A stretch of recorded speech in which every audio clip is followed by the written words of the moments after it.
before we open the house for questions and answers, there's one more, brand which I want to share with you. Mahabharat, which comes on television. Earlier during the day, somebody was telling me that, to produce that TV serial, it cost close to about 90 crores. And I said, 90 crores? What is the type of campaign that they needed in order to connect with the youth? Because all of us grew up seeing Mahabharat, and once again to get everybody to see Mahabharat again. And obviously you are all aware of the type of viewership that it's had, and especially youngsters and kids and everybody's been wanting to watch it. They did a out of home, like he said, disrupt. They did a out of home campaign across 34 top cities in the country, which is pretty much almost all the cities got covered. And on the billboards, they actually had the next big scene that was going to happen. So whether it was Arjun and the bird, or whether it was Draupadi, or whether it was Shakuni getting into something. And these were all, LED, LCD screens, which were everywhere. So, from time to time, the arrow would have the right effect and things like that. So they captured everybody's attention, and especially in tier 2 and tier 3 cities, they went all out to, connect with the youth. So, almost all of you who are doing marketing majors, Kotler's pretty much said everything. But those of you who've actually missed this session, what we've tried to bring to you in this session is real-time strategies, and strategies which have worked. Like I said, Ankur can go on and on. He's done so much. 5,000 campaigns is 5,000 campaigns. She's created a certain space for herself where, she's hugely successful in 6 years. I hope and I wish that, all of you here meet your dreams and think innovative, think new.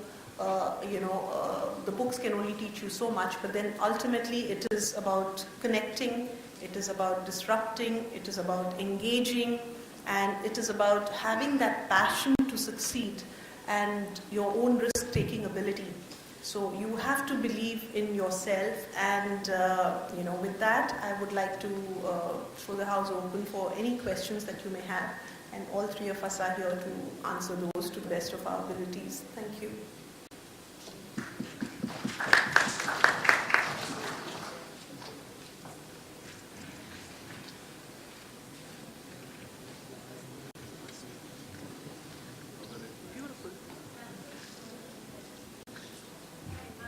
Yes.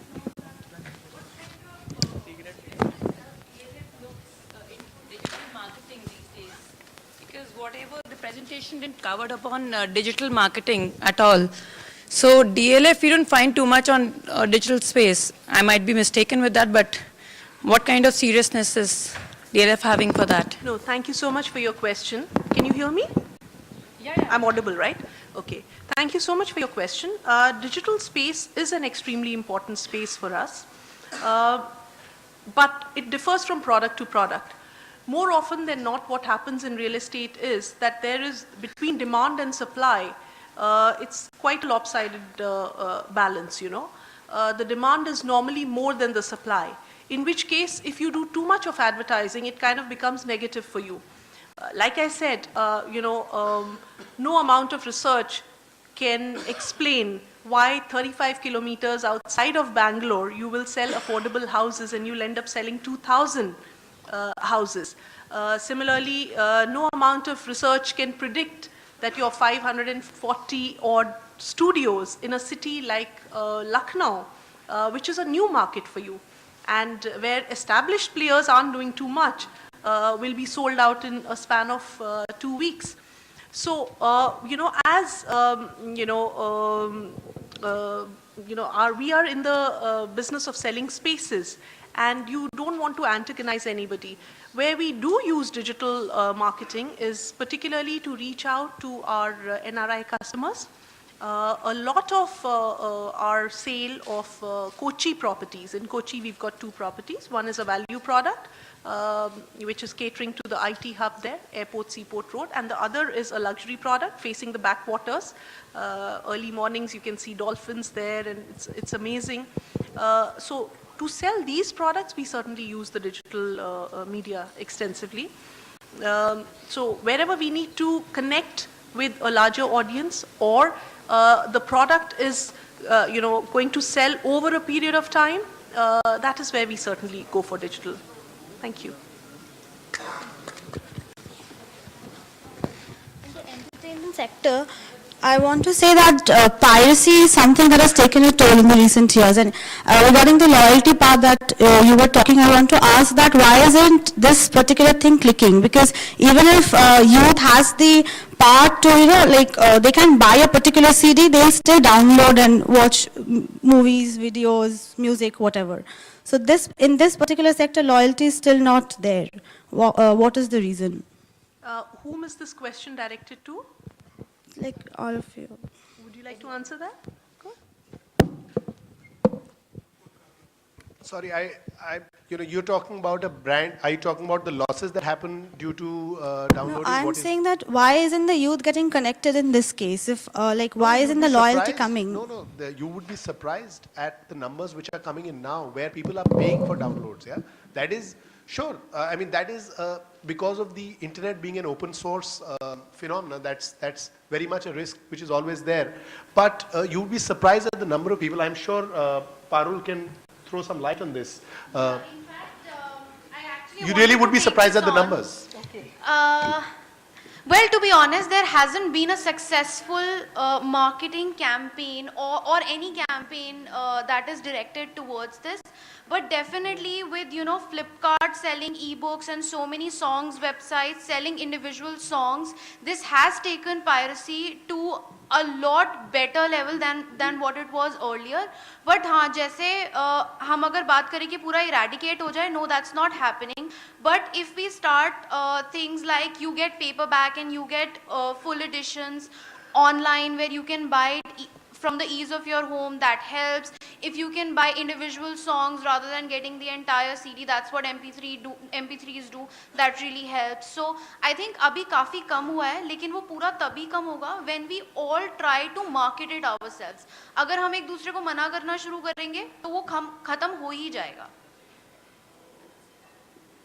The basic utility of the internet is that it has the flexibility of packaging in small units, like Parul said, and that is the biggest advantage that is there. So see, if theft is there in every field of life, that one can't negate, but the trend is changing, and you will see a reversal of this in the next few years. Yeah, आपको books में ज़्यादा दिखेगा ये. When you see people, I think, in my opinion, now big books are being bought online and the original copies are being bought rather than, people going outside and buying paperbacks and pirated copies. Good evening. My name is Rishikesh. I'm from the Birla Institute of Management.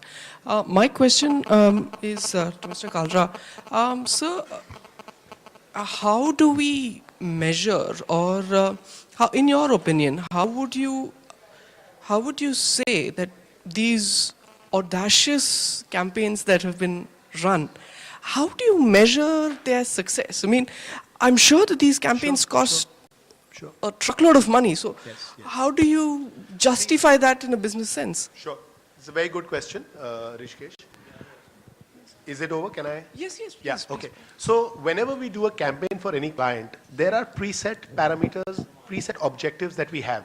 There are times when the objective is sampling, there are times when the objective is sales, there are times when the objective is brand recall, there are times when the objective is just creating a disruption. So, and there are preset parameters which are there, which are set before each and every campaign. Whenever we make a presentation to a client, we will say at the end of it, you will get 5,000 likes, or at the end of it, you will get 500 converted customers, or at the end, you will get 500 ladies who would have tried the shampoo, or you would get 1 million people who would have seen this brand. So there are preset parameters for each and every campaign, and a return on investment is always shown to a client. Otherwise, we wouldn't be in the business for the last 12 years. We've been growing at a rate of 35% year on year for the last 12 years. the reason why we've been able to do that is that we show a return on investment to a client.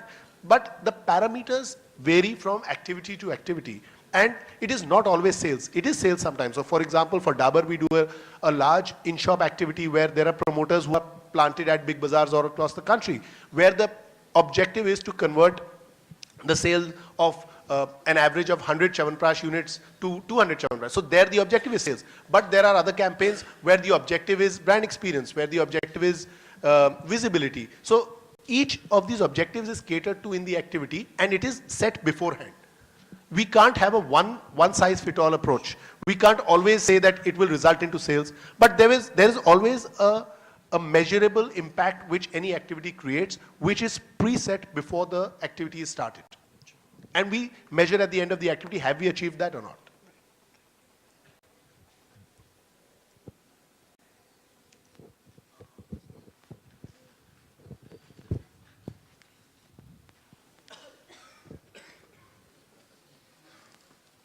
Hello, my name is Rakesh and I'm doing my retail management. My question is, there are FMCG products like shampoos. See, if a person has been using this product for more than 20 years, let's say Clinic Plus or All Clear, and suddenly Park Avenue comes up with this Pure shampoo. And as soon as Park Avenue shampoo comes, people, I mean, like, as far as I know, my friends, they buy Park Avenue shampoos and it gets over within a day span. But the All Clear and no other Head and Shoulders, it stays for another 20 or 30 days. So for the 20 years, it has built up a brand loyalty, and all of a sudden, a new brand like Park Avenue comes up with a Pure shampoo and it just grabs everyone. So what can a brand like Head and Shoulders or no, I mean, All Clear, do something so that it can retain That's the name of the game, my friend. That's the whole deal. That is what Generation Next is all about. That if that means the reason why Park Avenue came in and got that space is they blinked. The existing brands blinked. They allowed another brand to come in and take their space. That's, so today if I have a 40-year-old girlfriend and a 19-year-old girl comes and I'm attracted to her, then the 40-year-old has lost her space, yeah? Sorry, so if she's... You're contradicting yourself, see that again. So it was in a lighter vein, it was a joke. But the point being that if the old brand blinks, if there is a space which is, if the consumer has got bored of that brand and there is a new brand which has come and which has promised something amazing, something extraordinary, then the customer will shift. And that is the whole name of the game. I mean, that is why we're talking about the next generation here. The times have gone where people are loyal to one brand and they stay loyal to that brand throughout their lives. That was probably our parents and our grandparents' generation. Today, nobody is loyal to anything. They want results now and here. And whichever brand they are attracted to today and now, they'll go for that. So I don't think that, I think that question is an answer in itself. So we'll take the last question here.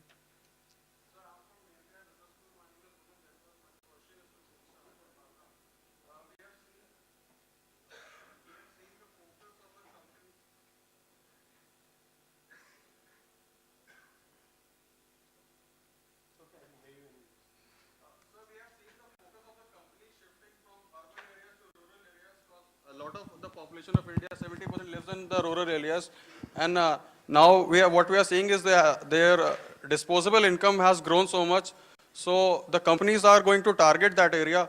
What as your company is, the companies are your clients basically, so they would be coming to you. What would you be planning as a marketing strategy to do for them as a group, as a segment? Sorry. You're absolutely right. A lot of companies are shifting their marketing rupees from urban to rural. It's not a case with everybody, but companies like HUL and companies like P&G and mass marketeers are shifting their monies, and we're creating strategies to reach out to these audiences, like the example which ma'am gave, which was a great example about the Lifebuoy Chapati branding. So those kind of campaigns, our Project Shakti is there for HUL, and each of these giants have their own rural strategies, and we help reach out to rural audiences through those strategies. So there is a different strategy, but you are absolutely right that a large number of companies which are into mass marketing, which are into mass-based marketing, are moving from urban to rural because there is some sort of a saturation which is there. There is a larger scope lies in smaller towns today. Aspirations are there, and they now have the spending power too. But I can't tell you that there is one strategy. So there are innovations which one has to do, innovations like what ma'am spoke about in her this thing. For each different brand, each different client, we created innovative strategies to reach out to rural markets, to the youth in rural markets, and to reach out to their audiences at large. Thank you, sir. Sorry, I don't think I was able to answer your question fully, but I can't give you a particular strategy.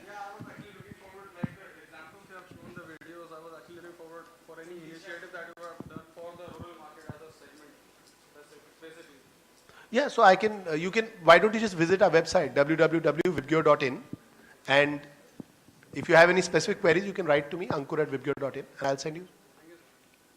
Great. Thank you all.